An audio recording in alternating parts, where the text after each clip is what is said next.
So today's lesson is going to be talking about similar shapes. So we have been talking about congruent triangles, which was exactly the same triangles. Now we're talking about stuff that's similar. So it's kind of congruent, but it may be just a little bit different. So maybe one's like a big building and one's actually a small, real tiny model of that actual building. So the things that you need to know about similar shapes is that there's going to be things that match together. Okay, so first of all we're going to do is we're going to figure out what matches. All right, and things have got to match accordingly. So let's just say this is triangle A, B, and C, and then this triangle is D, E, and F. All right, so first of all, I'm going to figure out what are my matches for angles, and then we're going to look at our matches for our sides. So let's look at what angles match. All right, so angle A matches with angle D. All right, those are the ones that have two tick marks. So those two match to one another. Obviously, angle B matches with angle E. Angle C matches with angle F. Okay, now let's look at our sides. Okay, so what is going to happen with our sides here? So what sides match? So side AB is going to match with, all right, it's going from the two tick marks to the 90-degree angle. All right, maybe I'll use a different color for this. So it's going from there to there. So what matches in the other triangle? All right, obviously you can see that's side DE. Okay, the next one, we're going to look at side BC. What does that match to? Okay, I'm going to do that in blue. So BC, all right, between the 90 and the one tick mark, all right, you can see that's going to match with EF. Okay, and lastly, obviously you can see that AC is going to match with DF. All right, this side here matches to this side here.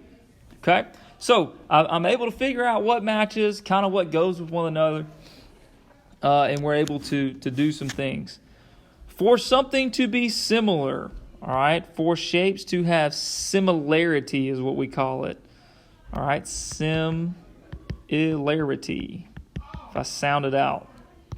All right, for something to have similarity, my angles have to be equal to one another. So my angles have to be the exact same. They have to be equal. All right, but my sides are going to be what's called proportional. Okay, and that just is a fancy word for that they can be manipulated by a scale factor. Okay.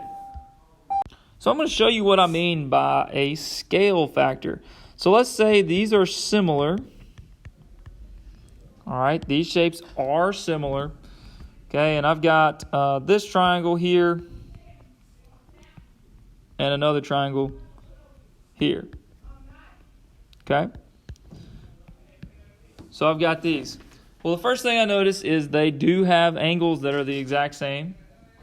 All right, the angles all match. The angles are equal to each other. And let's say this is 8, this is 10, and this is 6. This is 8, this is 10. Excuse me. I apologize. All right, this is 4. Okay, and this is 5. And I want to know the missing side.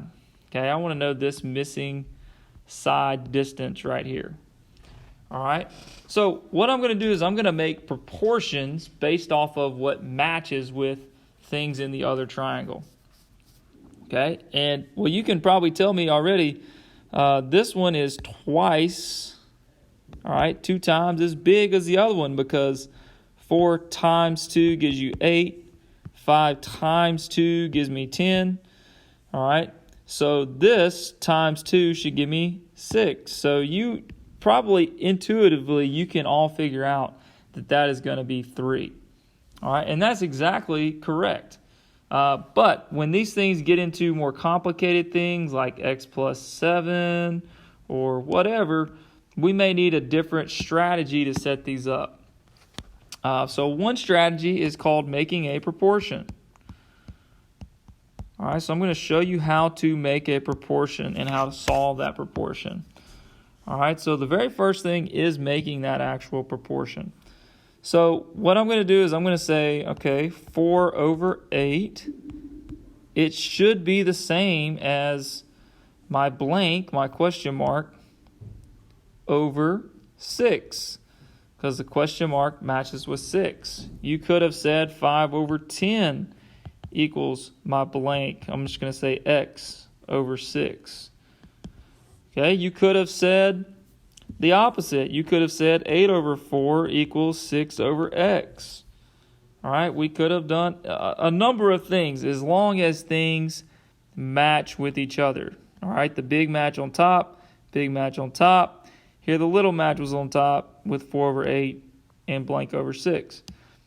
Regardless of how you set them up, as long as I set them up accordingly with what matches with one another, I'm going to solve proportions the exact same way every single time. So you've probably learned this in middle school. Y'all call it the butterfly method. I hate calling it the butterfly method, but you know what I'm talking about when I say to do this. We can cross multiply. All right, that'll give me 10x. And then 5 times 6 is 30. And I can divide by 10 here, and I get that x is equal to 3. And again, no matter which way I had set this up, all right, this one is 24 equals 8x. And if you divide by 8, you get x equals 3. All right, so in any case, whether I thought about it in my head up here or if I had to solve a proportion, I still get that x is equal to 3, which is exactly what I wanted every single time. Okay, let's look at this word problem. So this is a real-life scenario that you may be asked to do, and you need to know what proportions are. So this says you have been asked to create a poster to advertise a trip. You have a 3.5-inch by 5-inch photo that you want to enlarge. So I've got a small photo right here that's 3.5 by 5 inches, and I'm trying to actually enlarge this photo, make it much bigger, all right, and make it into something that is 16 inches wide, okay? So I'm trying to make it into something that has 16, all right, wide is going to be this way. Okay, I'm trying to make it 16 inches wide that way. All right, and I want to know how long. All right, how long will it be going that way? All right, so again, the angles are going to be the same. I'm not kind of chopping anything off of this photo. I'm not cropping it at all. So I want to know what the ratio should be, what the proportion should be in order to make this thing work out. Okay, so again, I got to look at what matches. So I always like to say the small number over the big number, all right, is equal to the small number over the big number. That's just my personal preference. I don't care how you would like to do it, as long as the smalls stay together and the big stay together. Okay, so I'm going to look at what matches with 15. All right, well, obviously the 16 matches with my 15 here. All right, those two match together. So I'm going to say 3.5 over 16 is equal to, all right, I'm going to go back to my 5 here. It's equal to 5 over my length. Now I have a proportion. I'm ready. I'm set up to go through the same steps we had over here, down here. All right, I'm ready to go through and try to figure this out. Okay, so I've got 5 times 16 is equal to 3.5 times L. All right, 5 times 16 is, what is that? 5 times 10 is 50, 5 times 6 is 30, so that's 80. All right, so I'll do 80 divided by 3.5. All right, and we're going to get that L is about, All right, let me do, it's about 22.9, okay, roughly. All right, so if I do that, my picture's going to be good. It's not going to be pixelated weird, all right, or anything like that. It's going to look the same as it did as the 3.5 by 5 photo.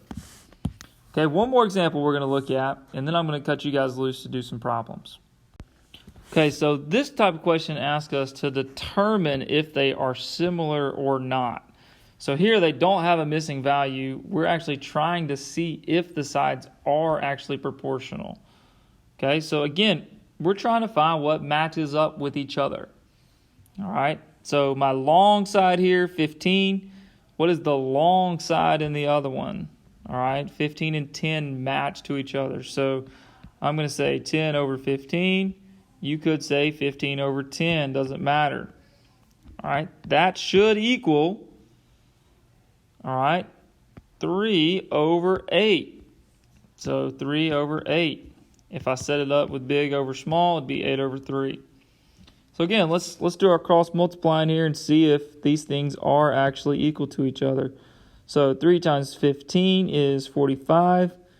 45 equals 10 times 8 is 80. All right, so 45 is not the same as 80.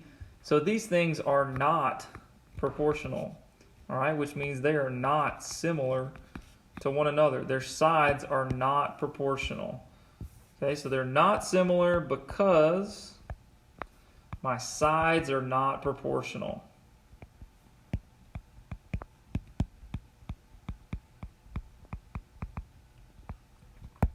Okay. Last thing I want to do is look at a type where you may have like a x plus 2 or an x plus something in the problem. Okay, so let's look at one of those. So we're going to look at, again, I'm going to look at a triangle. So I'm pretending that I've got maybe a big, tall building over here. All right, draw some windows, whatever. Okay, I got a big, tall building. Okay, I'm staring up at the top of the building. Okay, and let's say I'm 30 feet from the building. Okay, and the building is, I don't know, 100 feet tall. I'm standing here, I'm looking up at the top of the building. Okay, looking up there.